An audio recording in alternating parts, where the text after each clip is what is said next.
Good morning students, study journal में आप सभी का स्वागत है। आइए देखते हैं आज के 15 मोस्ट इम्पॉर्टेंट करंट अफेयर्स के क्वेश्चन। आज है 17 फरवरी। आज का पहला प्रश्न है, नई दिल्ली में आयोजित एआई इम्पैक्ट समिट 2026 का मुख्य विषय यानी कि थीम क्या था? ऑप्शन ए है एआई फॉर इंडिया, बी सर्वजन हिताय सर्वजन सुखाय, सी डिजिटल सशक्तिकरण, या फिर ऑप्शन डी एआई और भविष्य। इसका सही जवाब है ऑप्शन बी सर्वजन हिताय सर्वजन सुखाय। इस समिट का उद्देश्य एआई तकनीक का लाभ समाज के हर वर्ग तक पहुंचाना है। सर्वजन हिताय सर्वजन सुखाय का अर्थ है सभी के कल्याण और सभी की खुशी के लिए। यह विषय भारत के उस दृष्टिकोण को दर्शाता है जहां तकनीक का उपयोग केवल लाभ के लिए नहीं बल्कि मानवीय भलाई के लिए किया जाता है। अगला प्रश्न है प्रश्न संख्या 2। अपनी पुस्तक हिंदी हिंदू हिस्टोरीज 2006 के लिए वर्ष 2026 का प्रतिष्ठित आनंद केंटिस कुमारस्वामी पुरस्कार किसने जीता है? ए प्रोफेसर चारू गुप्ता, बी रामचंद्र गुहा, सी अमिताभ घोष, या फिर ऑप्शन डी डॉक्टर नीलम शरण। इसका सही जवाब है option A professor Charu Gupta.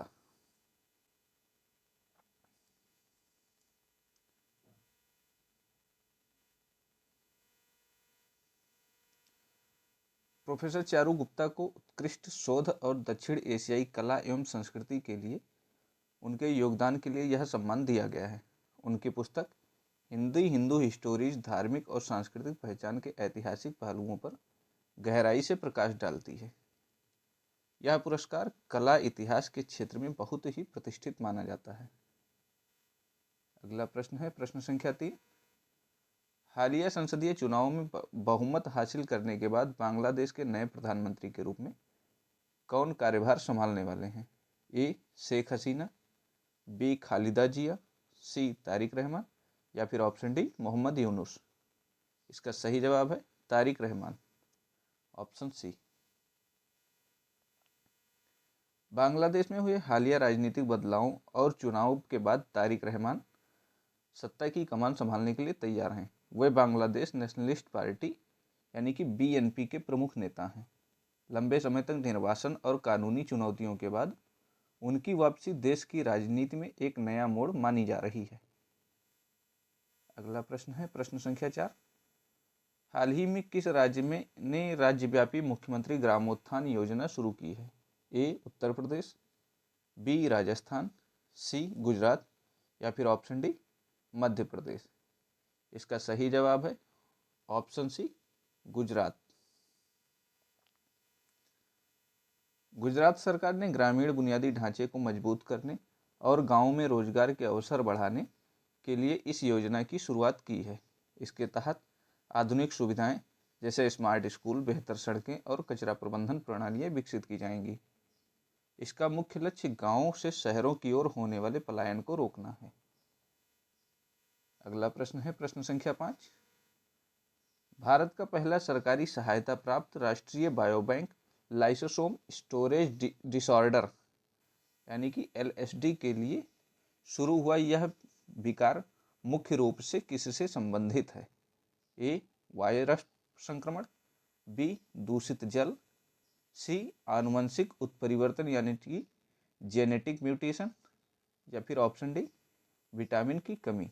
इसका सही जवाब है ऑप्शन सी आनुवंशिक उत्परिवर्तन। एलएसडी एक दुर्लभ आनुवंशिक बीमारी है जो शरीर के विशिष्ट एंजाइमों की कमी के कारण होती है। यह बायोबैंक शोधकर्ताओं को इन बीमारियों के इलाज खोजने और मरीजों के डेटा को सुरक्षित रखने में मदद करेगा।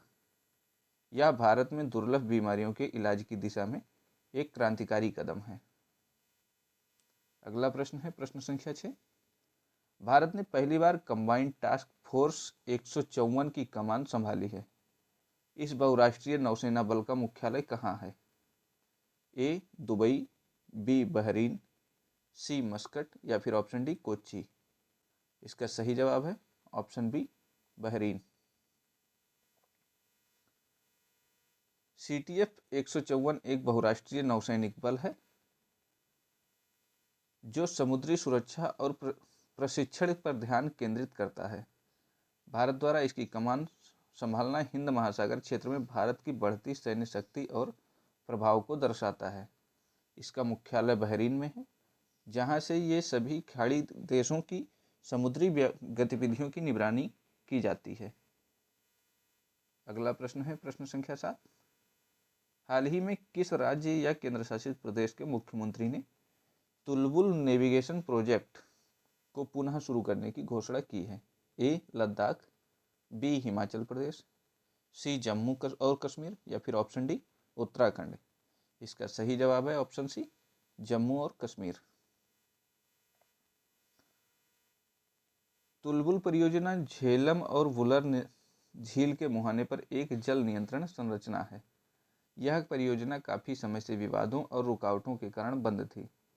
इसे फिर से शुरू करने का उद्देश्य नौवहन और सुविधाओं को बेहतर बनाना और पर्यटन को बढ़ावा देना है। अगला प्रश्न है प्रश्न संख्या 8। किस संगठन ने आर्कटिक क्षेत्र की निगरानी के लिए आर्कटिक सेंट्री नामक नया मिशन लॉन्च किया है? ए इसरो, बी नाटो, सी संयुक्त राष्ट्र, या फिर ऑप्शन डी ब्रिक्स। इसका सही जवाब है ऑप्शन बी नाटो। जलवायु परिवर्तन और पिघलती बर्फ के कारण आर्कटिक क्षेत्र का रणनीतिक महत्व बढ़ गया है। नाटो ने इस क्षेत्र में रूस और चीन की गतिविधियों पर नज़र रखने और पर्यावरण की सुरक्षा के लिए आर्कटिक सेंट्री मिशन शुरू की है। यह मिशन उन्नत उपकरणों और निगरानी उपकरणों का उपयोग करेगा।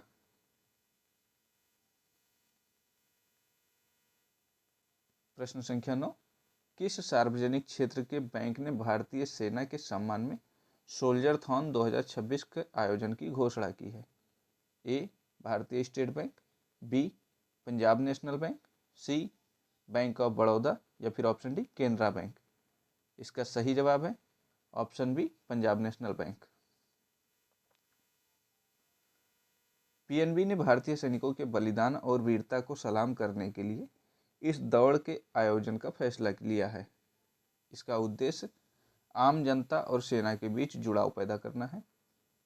इस आयोजन से प्राप्त राशि का उपयोग अक्सर शहीद सैनिक परिवारों के कल्याण के लिए किया जाता है। अगला प्रश्न है प्रश्न संख्या 10। हाल ही में किस मंत्रालय ने नैतिक, समावेशी और जिम्मेदार एआई के उपयोग को बढ़ावा देने के लिए एक राष्ट्रव्यापी डिजिटल अभियान शुरू किया है?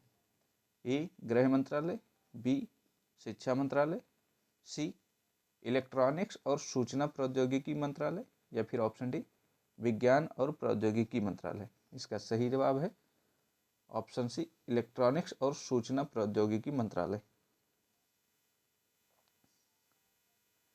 एआई के बढ़ते खतरों जैसे डीप फेक और डेटा चोरी को रोकने के लिए यह अभियान शुरू किया गया है। यह मंत्रालय लोगों को एआई के सुरक्षित और नैतिक उपयोग के बारे में जागरूक करेगा। इसका उद्देश्य भारत को जिम्मेदार एआई के क्षेत्र में एक वैश्विक लीडर बनाना है। अगला प्रश्न है प्रश्न संख्या 11। केंद्र सरकार ने देश की पहली अंडरवाटर ट्विन ट्यूब सड़क और रेल सुरंग के निर्माण को मंजूरी दी है। यह किस नदी के नीचे बनाई जाएगी? ए हुगली नदी, बी गंगा नदी, सी ब्रह्मपुत्र नदी, या फिर ऑप्शन डी नर्मदा नदी। इसका सही जवाब है ऑप्शन सी ब्रह्मपुत्र नदी।